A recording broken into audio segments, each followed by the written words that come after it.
The crowd screamed for blood. Thousands of voices echoed through the massive arena, shaking the metal walls. The sound was like thunder that never stopped.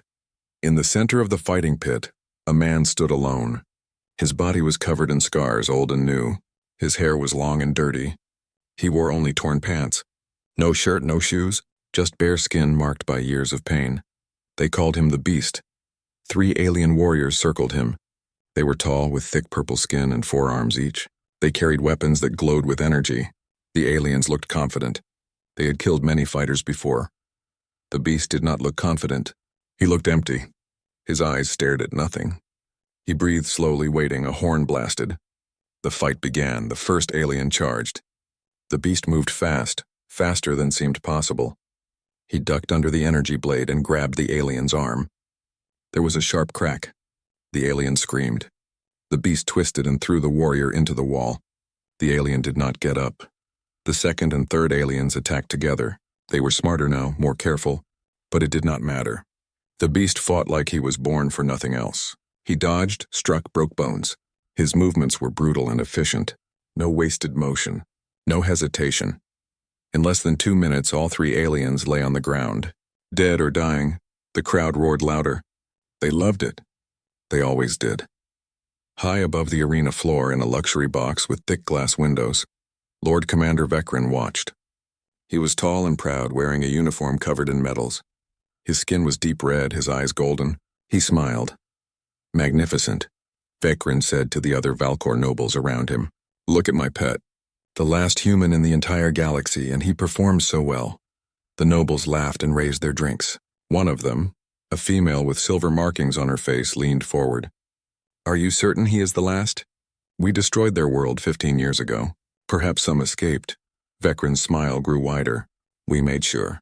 Every ship, every colony, every station. We hunted them all. This one I kept as a trophy. A reminder that even the humans, with all their tricks and stubbornness, could be broken. He does not look broken, another noble said. He looks dangerous. Dangerous to others, yes. But broken inside. Vecren tapped his head. We stripped his memories, his language, his very identity. He does not even know he is human anymore. He is just an animal that fights when we tell him to. Perfect. Below, guards with electric poles pushed the Beast toward a dark tunnel. He did not resist. He never did. He walked with his head down, following where they pointed. The tunnel led to the cells where fighters were kept between matches. The walls were bare metal, cold and damp. The air smelled like blood and fear. They threw the Beast into his cell and locked the door. The cell was small, just enough room to lie down. There was a thin mat on the floor and a bucket in the corner. Nothing else. The Beast sat against the wall. His body hurt, but he did not show it. He was used to pain. An hour later, footsteps echoed in the corridor. The cell door opened. A woman stepped inside carrying a medical bag. She was smaller than most aliens here, with green skin and kind eyes. Her name was Hana. She was a slave too, like the Beast. But her job was to keep the fighters alive between matches. The owners wanted their property in good condition. Let me see your wounds, Hana said softly. The Beast did not respond. He never spoke. Most people thought he could not. Hana knelt beside him and began cleaning a deep cut on his shoulder. She worked gently, more gently than necessary. You fought well today. 3 opponents at once. That was cruel of them. The Beast's eyes flickered toward her for just a moment, then away. Hana had been treating the Beast for 6 months now. She had learned to watch for small signs. That flicker in his eyes meant he was listening. Most fighters were truly broken, their minds gone. But this one was different. There was something still alive inside him, buried deep. I know you can understand me, she whispered, so quiet that the guards outside could not hear. I do not know if you can remember anything before this place. But I think maybe you can. I think maybe you are still in there somewhere. The Beast said nothing, but his breathing changed just slightly. Hana finished bandaging his wounds and stood. Try to rest. They will make you fight again tomorrow. She paused at the door. You do not have to be what they made you. Not forever. After she left, the Beast sat in darkness. The arena had no windows. He did not know if it was day or night. Time meant nothing here. There was only fighting and the waiting between fights. He closed his eyes. Usually there was nothing when he slept. Just black emptiness. But tonight was different. Images flashed through his mind. Fire falling from the sky, buildings exploding, people screaming. The sounds were so loud, so real. He saw faces he did not recognize but somehow knew. A woman with dark hair, a small child laughing, then alarms. Red lights everywhere. Someone shouting orders, running through metal corridors. Ships launching into space and then fire. So much fire. The beast woke with a gasp. His heart pounded. Sweat covered his body. For a moment he felt something he had not felt in years. Something painful and confusing. Fear, not fear of death or pain. Fear of losing something important. Fear of being too late. But too late for what? He did not know. The images were already fading, slipping away like water through his fingers.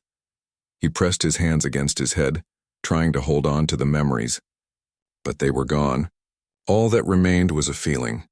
A terrible aching emptiness that said something precious had been taken from him.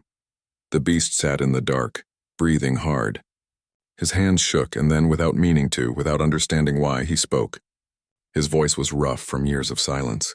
The words came from somewhere deep inside in a language he did not remember learning. No, he whispered to the empty cell. No, no, no. It was the first word he had spoken in 15 years. In the medical station down the hall, Hana was organizing her supplies when she heard something. A sound so faint she almost missed it. She turned toward the cells, listening. Had that been a voice? From the beast's cell? She moved closer to the corridor, her heart beating faster.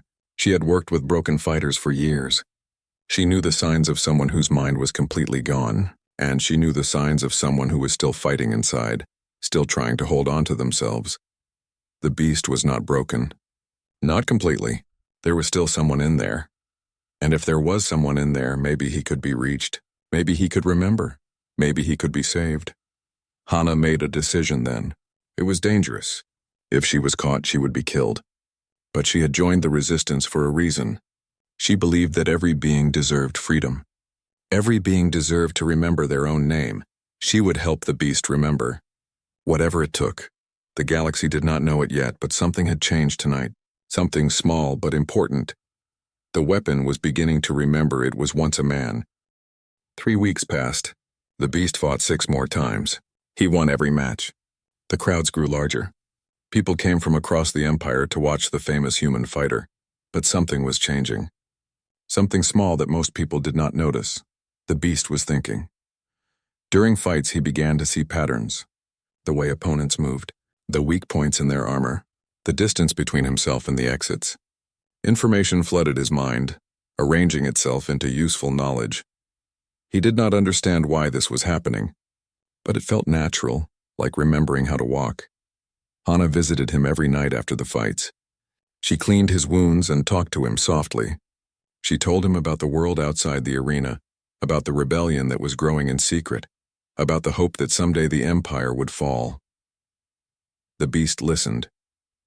He always listened now. One night, she brought a small device hidden in her medical bag. It was old technology, barely working, but it could do one thing: send gentle electrical pulses into the brain. Pulses that might help damaged memories resurface. This will hurt, Hana warned, and it might not work. But if you want to remember who you were, this could help. The beast looked at the device, then at her, then he nodded just once. Hana's hands shook as she attached the device to his temples. If we are caught, they will kill us both. The beast reached out and gently touched her hand. His eyes met hers. There was something in his gaze now, something that had not been there before. Gratitude. Understanding. Hana activated the device. Pain shot through the beast's head. His body went rigid. Images exploded in his mind, faster and brighter than before. A classroom uniforms, people studying star charts, flying through space. Commands being shouted. "Captain, we have incoming." Explosions, fire, death, and a voice. An older man's voice, steady and strong even as the world burned around them. "Remember who you are, Taiho. Make them pay." The beast gasped. The device fell from his head. He collapsed forward, breathing hard. "Are you okay?" Hana asked, frightened. "I am sorry. I should not have—" "Taiho," the beast whispered. His voice was rough but clear. "My name. It was Taiho." Hana's eyes went wide. "You spoke." "You remember?" "Some," Taiho said. The words felt strange in his mouth. "Not everything, but some. I was a soldier, a pilot. There was a war. He looked at his scarred hands. We lost. Over the next 2 weeks, they used the device 3 more times. Each session brought back more fragments. Tejo learned he had been a captain in something called the Human Defense Fleet. He had commanded a warship. He had been young, but skilled. A tactical genius, his commander had called him. He also remembered losing. Remembered his world burning. Remembered being captured when his ship was destroyed. And he remembered the torture that came after. The machines that ripped his memories away. The conditioning that turned him into a weapon. But he could not yet remember faces clearly. Could not remember names except his own. The people he had loved were still shadows in his mind. It will come, Hana promised. Memory returned slowly.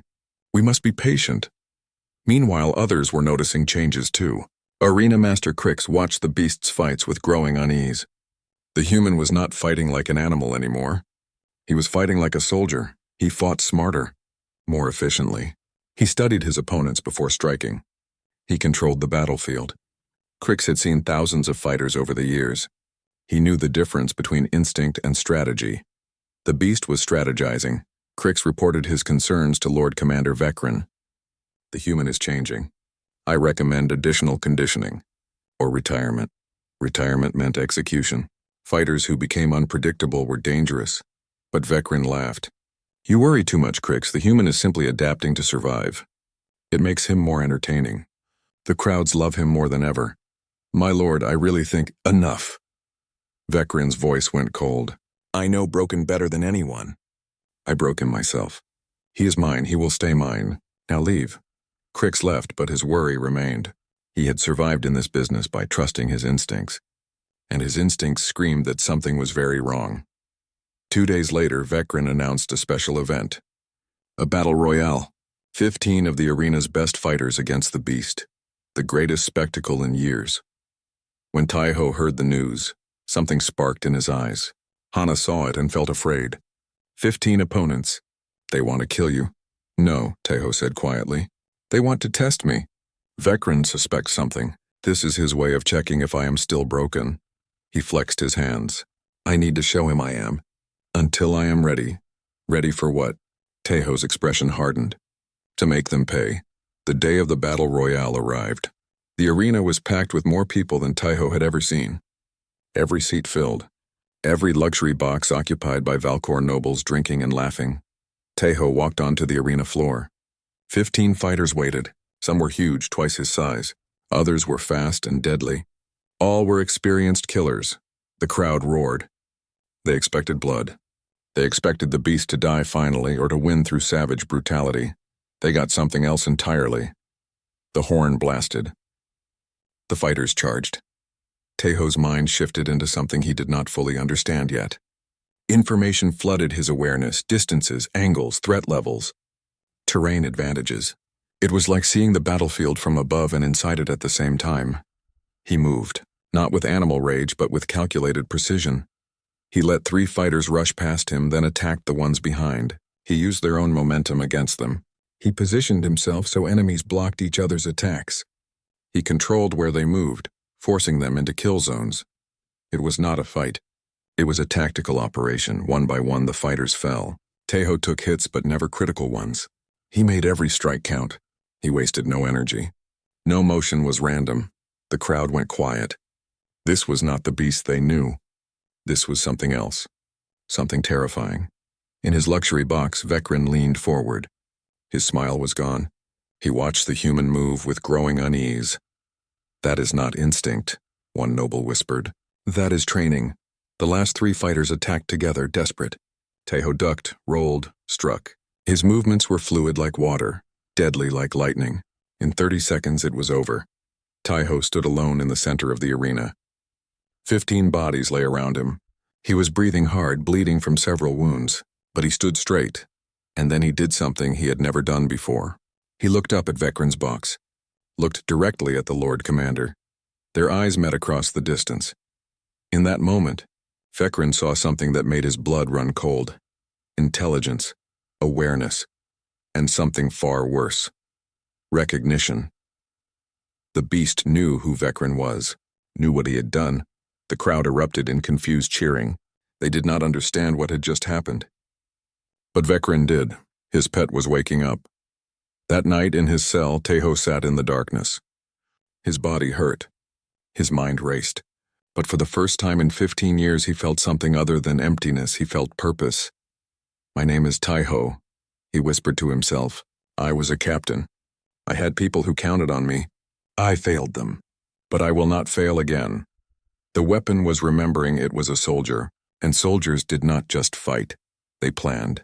They strategized. They won.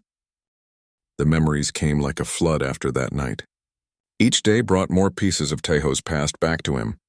He remembered his training, his first command, the faces of his crew, and he remembered Earth, his homeworld, blue oceans, green forests, cities that sparkled at night. He remembered walking through streets filled with people who looked like him, people who spoke his language, people who were gone now, all gone, burned to ash. The worst memories came at night. A woman with kind eyes and dark hair. She was saying something, reaching for him. Then fire, explosions, her screams cut off suddenly. A small child, no more than 5 years old, running. Then nothing. Tejo woke from these nightmares with tears on his face. Hana found him one morning sitting against the wall, shaking. "I had a family," he said quietly. "A wife, a daughter. I remember now. They died when the Valkor attacked." Hana knelt beside him and took his hand. "I am sorry." Vekrin gave the order. "He commanded the fleet that destroyed my world." Tejo's voice was hard as stone. "He took everything from me. Then he broke me and made me his pet. His entertainment. What will you do?" Tejo looked at her. His eyes were clear now, fully aware. No longer the empty stare of the beast. "I will take everything from him. But first I need to get out of here. The resistance can help. We have been planning escapes for months. We just needed someone who could lead." "How many?" Tejo asked. "What? How many slaves in this complex? How many fighters?" Hana thought. "Maybe 300 total. Half are fighters. The rest work as servants, mechanics, cooks. Then we do not just escape. We free everyone." Tejo stood up. "I need maps of this place, guard schedules, access codes, and I need to talk to the other fighters." Over the next 3 weeks, Tejo prepared. He memorized every corridor he could see. He counted guards and noted when they changed shifts. He watched how the security systems worked. Hana brought him information from the resistance, maps, codes, schedules. She also brought him into contact with other slaves who wanted freedom. At night, when the guards were not watching carefully, Tejo spoke to fighters in nearby cells. He told them his plan. Most did not believe it would work, but they had nothing to lose, so they listened. "We cannot fight our way out with strength alone," Tejo explained.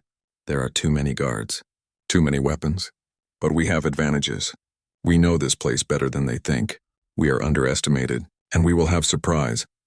One fighter, a large alien with blue scales, shook his head. "Even if we escape the cells, they will kill us in the corridors, or lock down the complex." "Not if we make them panic," Tejo said. "Not if we make them think we are dying instead of escaping. Not if we move fast and stay together." But Tejo knew they needed one more thing. A trigger. Something that would give them the perfect moment to act. Vekrin provided it. A young Valkor guard named Thren had been helping Hana in secret. He brought her supplies and warned her when inspections were coming. He was different from other Valkor soldiers. He questioned orders. He saw slaves as people. Someone betrayed him. Security found messages on his communication device. They arrested him for treason. Vekrin decided to make an example of Thren. He would die in the arena, killed by the beast. It would be a lesson to anyone who sympathized with slaves. When Hana told Tejo, she was crying. "They will make you kill him. He helped us. He is a good person, and they will make you murder him in front of thousands."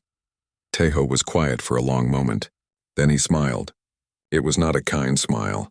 "No, they gave me exactly what I needed. Tell everyone. Tomorrow we go." The next day, the arena was packed. Everyone had heard about the traitor guard who would be executed. Vekrin sat in his luxury box looking pleased with himself. They threw Thren into the arena. He was young, barely more than a boy. His hands were chained. He looked terrified. Then they released the beast. Tejo walked slowly across the sand. The crowd watched in excited silence. They expected blood. Tejo reached Thren. The young guard closed his eyes, waiting for death. Instead, Tejo broke his chains. The crowd gasped. Vecren stood up in his box. Taiho helped Thran to his feet. Then he turned and looked directly at Vecren. When he spoke, his voice carried across the entire arena. Strong, clear, human, no more. The arena went completely silent. You could have heard a pin drop. My name is Captain Taiho Kang, he continued. I am human. I'm from Earth. You destroyed my world. You stole my memories. You made me into a weapon. He paused. That was a mistake. Vecren's face went pale. Guards, kill him! Kill them both! Guards poured into the arena from every entrance. But Taiho had counted on this. He had planned for this. The arena floor suddenly opened. Hidden panels slid aside. Dozens of fighters and slaves emerged, armed with weapons they had stolen and hidden over weeks. The rebellion had begun, but the real chaos came from the crowd. Members of the resistance had been planted among the audience. They attacked guards. They opened emergency exits. They created confusion everywhere. Taiho fought like a storm, but this time he was not alone. Other fighters followed his commands. He directed them, positioned them, turned the arena floor into a battlefield he controlled. To the docking bay, he shouted. Stay together. Protect the weak. They fought through corridors. Hana led groups of non-fighters to safety while Taiho and the warriors held off guards. Blood painted the walls. Bodies fell on both sides, but they were winning.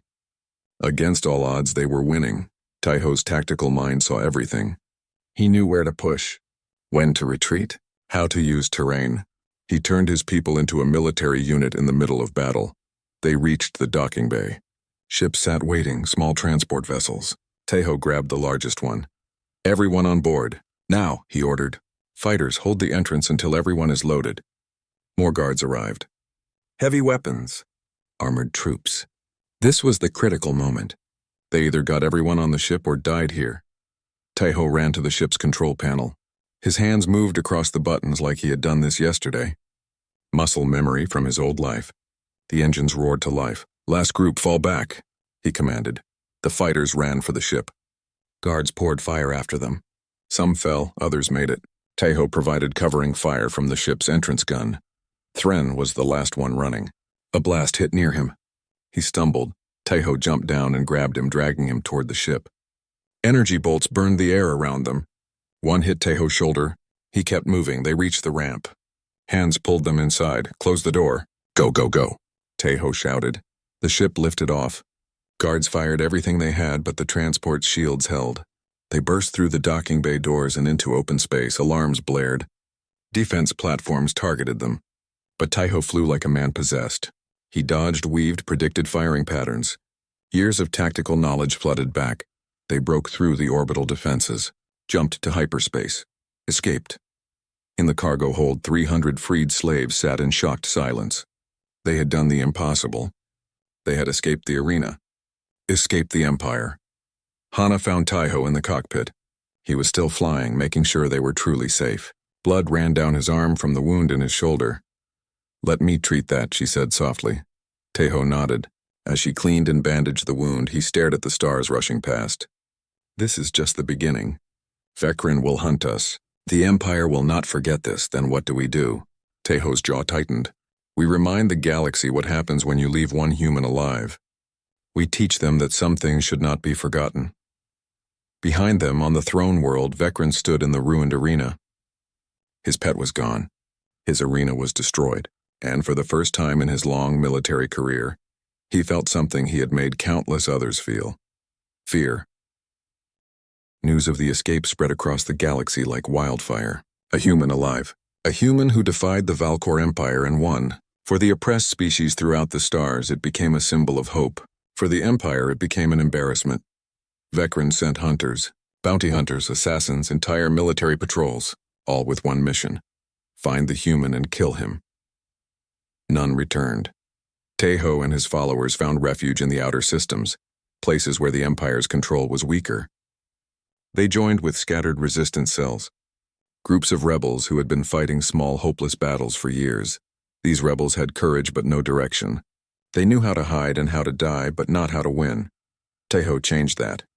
He taught them human tactics, hit-and-run attacks, misdirection, making the enemy see threats where none existed, using their own strength against them, fighting smart instead of fighting hard. The Valkor are strong, Taeho explained to a room full of resistance leaders. They have more ships, more weapons, more soldiers. But they think in straight lines. They follow patterns. That is their weakness, he pointed to a star map. This is a supply convoy route. It has run the same path for 20 years. They think it is safe because it is far from rebel territory. So we attack it. How? Asked a rebel captain. We do not have enough ships to face their escorts. We do not face them. We trick them, Taeho smiled. We make them think we are attacking somewhere else. Then we take the convoy before they realize their mistake. The plan worked perfectly. The Valkor military rushed to defend a mining station that was never actually under attack. Meanwhile, Taeho's small fleet captured an entire convoy of weapons and supplies. It was the first of many victories. Over the next months, Taeho's reputation grew. Outposts went silent. Patrol ships disappeared. A Valkor battlecruiser was found drifting in space, all crew dead, with words burned into the hull in human writing. You should have made sure. The resistance swelled with new recruits. Slaves escaped and joined them. Entire planets began to quietly support the rebellion. For the first time in decades, the Empire faced real opposition, but success came with a cost.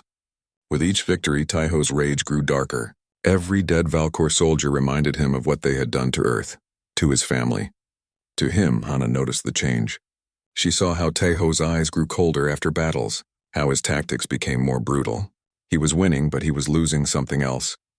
One night, she found him alone in the war room, staring at intelligence reports. You have not slept in 2 days, she said. I sleep enough. You have nightmares every time you close your eyes. I hear you, Taeho did not answer. He just kept studying the maps and numbers. Hana sat down across from him. We are grateful for what you have done. You gave us hope. You taught us to fight, but I worry about what this war is doing to you. What it is doing to me does not matter. What matters is winning.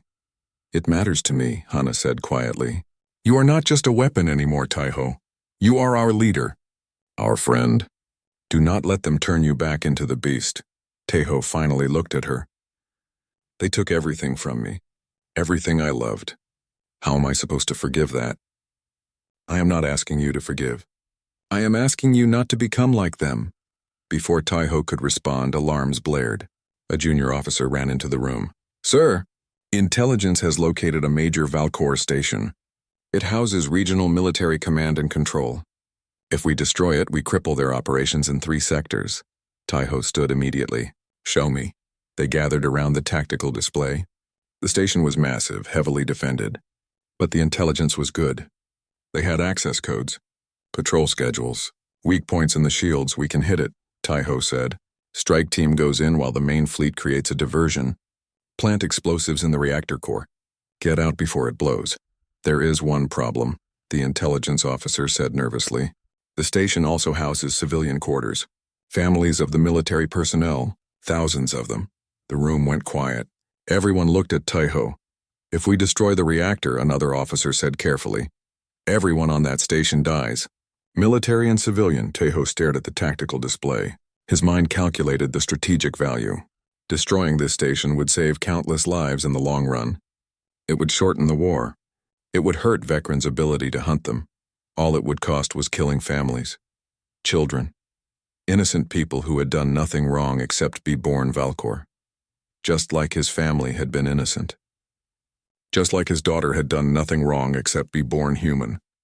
Hana's voice cut through his thoughts. They made you a weapon. Do not let them make you a monster. Taeho closed his eyes. He saw his daughter's face. Heard her laugh. Remembered holding her. When he opened his eyes, he was decided. We change the plan. We go in harder and faster. We strike military targets only. No reactor core. We extract critical data and destroy their command systems, then get out. That will be much more dangerous, the tactical officer said. We will take heavy casualties. I know. But we do not kill children. We are not them. We fight for a better galaxy, not a dead one. Taeho looked around the room. Anyone who disagrees can leave now. No one left. The mission was hell. Without the reactor explosion to cover their escape, they had to fight their way out room by room. Taeho led from the front, his tactical genius keeping them alive through impossible odds. They lost people. Good people, friends, but they got the data. They crippled the command center, and when they evacuated, they triggered alarms in the civilian sections, giving families time to reach escape pods. As they jumped to hyperspace, one of the younger fighters approached Taiho. "Why did we save them?" "They are Valkor. They would not have saved us," Taiho looked at him. "Because if we act like them, then what are we fighting for? We fight so no one else loses what we lost. That means everyone. Even the children of our enemies." Word of what Taiho did spread. The story changed. He was not just a warrior seeking revenge. He was a leader fighting for something better. More species joined the cause. Even some Valkor, like Thren, defected to fight alongside him. The resistance became a real military force. Taiho trained them in human tactics, taught them to think like he did, to adapt, to improvise, to never fight the same battle twice. Ships began arriving from across the galaxy. A fleet was forming, not just ships of war, but ships carrying hope. One night, Hana found Taiho on the observation deck, watching stars streak past in hyperspace. "You saved me tonight," he said without looking at her. "When I was about to destroy that station, you reminded me who I am. Not what they made me. Who I chose to be. Who are you, Taiho?" He thought about it. "I am a soldier. A father who lost his family. A man who was broken and put himself back together. I am someone who fights not because I enjoy it, but because I must. Because no one else should suffer what I suffered." Hana smiled. "Then you are exactly who we need." "The war is not over," Taiho said. "Vekran is gathering his forces. He will come for us with everything he has. Will we be ready?" Taiho looked at the reflection of stars in the window. Behind those stars was the throne world, Vekran's seat of power, the place where Taiho had been broken. "I have a plan," he said. "A dangerous plan. But if it works, we end this war. Tell me." Taiho turned to face her. His eyes were hard but not cold. Determined but not cruel. He was a weapon, yes, but a weapon with a purpose. A weapon that remembered it was once a man. "We go to where this all began. We return to the throne world. We show them what one human can do when you forget to finish the job." Across the galaxy, Vekran received reports of the latest defeat. Another command station damaged. More ships lost. The human was winning. He stood in his war room surrounded by generals and admirals, all making excuses for their failures. Vekran barely heard them. He was thinking about 15 years ago. About the decision to keep one human alive, to make him a pet, a trophy. It had seemed like such a good idea at the time. Now that Pet was teaching the galaxy how to destroy everything Vekran had built. "Find him," Vekran ordered. "Find the human. Bring me his head. I do not care what it costs." But even as he gave the order, Vekran felt something he had not felt in decades: doubt. The coalition fleet gathered in the shadow of a dead star. Hundreds of ships from a dozen species, all united under one cause. All following one leader. Taiho stood in the command center of the flagship, surrounded by captains and commanders. The war room was packed. Everyone wanted to hear the plan. "The Empire expects us to keep fighting small battles," Taiho began. "Hit and run. Guerrilla tactics. That is what we have done for months. It is what they have prepared for." He pointed to the holographic star map. A single planet glowed red at its center. "So we give them something they do not expect. We attack the throne world. We hit Vekran where he feels safest." Silence fell across the room. Then everyone started talking at once. The throne world was the most heavily defended place in the galaxy. Its orbital defenses could destroy entire fleets. Attacking it was suicide. Taiho raised his hand. The room quieted. "I know how it sounds, but Vekran has pulled most of his fleet out, hunting for us in the outer systems. Right now, the throne world is more vulnerable than it has been in decades." "More vulnerable does not mean weak," a captain argued. "They still have planetary shields, defense platforms, the home fleet. Which is why we do not attack from space." Taiho smiled. "We go through the back door." He zoomed the display to show the arena complex. "This place has a weakness. Underground maintenance tunnels connected to the military command center. I spent 15 years learning every corridor, every system. I know the way in." "You want to infiltrate through the arena?" Hana asked. "The place where you were imprisoned?" "Yes." While Vekran is focused on the fleet movements, a small strike team lands quietly. We go through the tunnels, we take out the command center. Without central command, their defenses collapse. The Empire fractures. And if you fail? Someone asked. Then the Empire wins, but they have already won once. They destroyed my world, broke me, made me forget my own name. Taiho's voice was steel. They will not win again. I will not let them. The vote was unanimous. They would attack 3 days. Later, the Coalition fleet jumped into the outer edge of the Throne World system. Vecran's forces detected them immediately. Alarms screamed across the planet.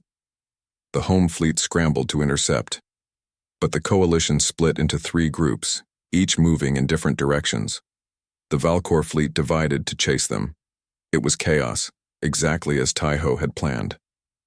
While the massive space battle raged, one small transport ship slipped through the confusion. It dove toward the planet, using debris and sensor shadows to hide. The orbital platforms never saw it. The ship landed in the ruins of the old arena district. The place had been abandoned since the escape, considered cursed. Perfect. Taiho led a team of 20 through the wreckage. Seeing the arena again brought back memories, pain, rage, but also something else. This was where he had woken up, where he had remembered his name. This way, he said, moving toward a collapsed section of wall. Behind it was a maintenance shaft, just as he remembered. They descended into darkness. The tunnels were old and damaged, but passable. Taiho moved with confidence, his memory perfect. Every turn, every junction, he knew the way. They encountered security checkpoints. Taiho's tactical mind turned each one into an advantage. Guards expected external threats, not enemies already inside. The team moved like shadows, leaving unconscious soldiers in their wake. Finally, they reached the command center access point. Heavy doors, biometric locks, armed guards. No way through quietly, Thren whispered. Once we breach, they will know we are here. Then we move fast. Taiho checked his weapon. Ready? They nodded. For everyone we lost, Taiho said. For everyone who suffered, for the future. We end this now. They breached. The command center erupted in chaos. Alarms shrieked. Guards rushed from every direction. But Taiho's team was ready. They fought with precision and purpose, covering each other. Advancing steadily toward the central command room, Taiho led from the front, his training and experience making him unstoppable. He was not the mindless beast anymore. He was Captain Taiho Kang, and this was what he did best. They blasted through the final door. Inside, surrounded by tactical displays and communication systems, stood Vecran. The Lord Commander was not in battle armor. He wore his dress uniform as if he had known this moment would come. The beast, Vecran said coldly. You have come far from your cage. My name is Taiho. He stepped forward, weapon trained on Vecran. Captain Taiho Kang, you destroyed my world. You took my memories. You made me into a weapon. And look what you became. Vecran gestured at the chaos. You think this is victory? You have brought war to my doorstep, but you cannot win. Even if you kill me, the Empire endures. The Empire ends today. Your command structure is destroyed. Your fleet is scattered. And the galaxy is watching one human take down everything you built. Taiho's voice was steady. You made a mistake 15 years ago. You left one of us alive. I should have killed you when I had the chance. Yes, you should have, but you wanted a trophy. You wanted to prove humans could be broken. You forgot the most dangerous thing about my people. What is that? We remember, we learn, and we never, ever stop fighting. Vecran lunged for a weapon. Taiho was faster, a single shot. The Lord Commander fell. Taiho stood over him, weapon still raised. That was for Earth, for my family, for every person you destroyed. He turned to the command console. His team was already planting charges, setting systems to overload. Time to go. They fought their way back out. The command center began to collapse behind them. Without central coordination, the planetary defenses went dark. The orbital platforms powered down. The home fleet, leaderless and confused, ceased fighting. Above the planet, the coalition fleet received the signal. It was done. They had won. Across the galaxy, worlds that had suffered under Empire rule rose up. Without Vecran's iron grip, without centralized command, the Valkor military fractured. Some tried to maintain control, others surrendered, many simply fled. The age of Empire was over. Weeks later, Taiho stood in the ruins of the arena once more.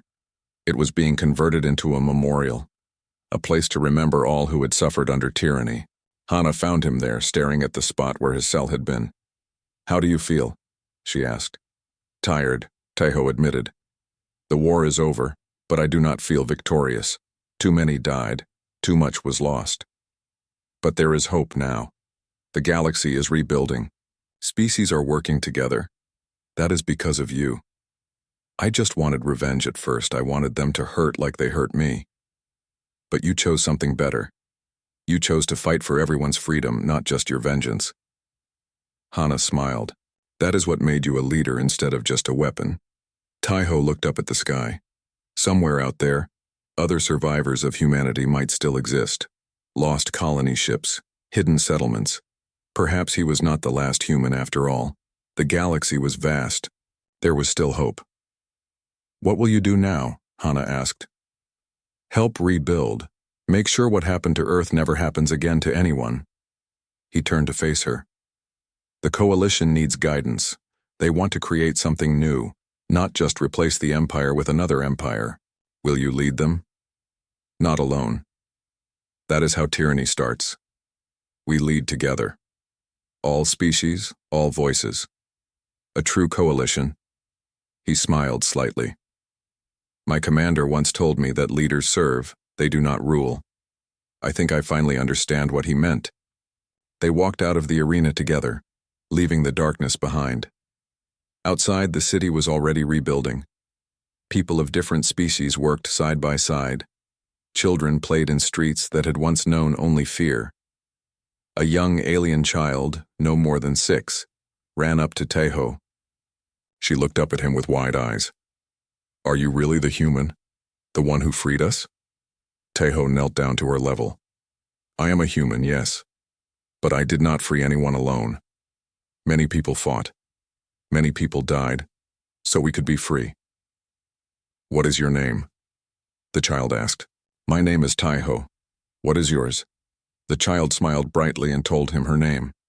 Then she ran back to her friends, eager to tell them she had met the famous human. Taiho stood and watched her go. "That is what we fought for," he said to Hana. "So children like her can grow up free, so they can remember their names and never have to forget."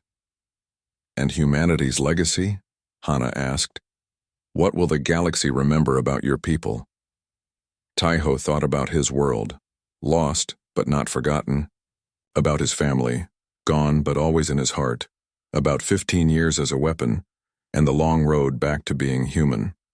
We will be remembered as the species that refused to stay broken, the ones who taught the galaxy that freedom is worth fighting for, that memory is more powerful than weapons, that every being deserves the chance to remember their own name.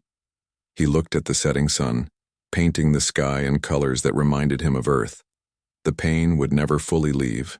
The losses would always hurt, but he had found purpose in the ruins. He had been the beast, the broken weapon, the mindless killer.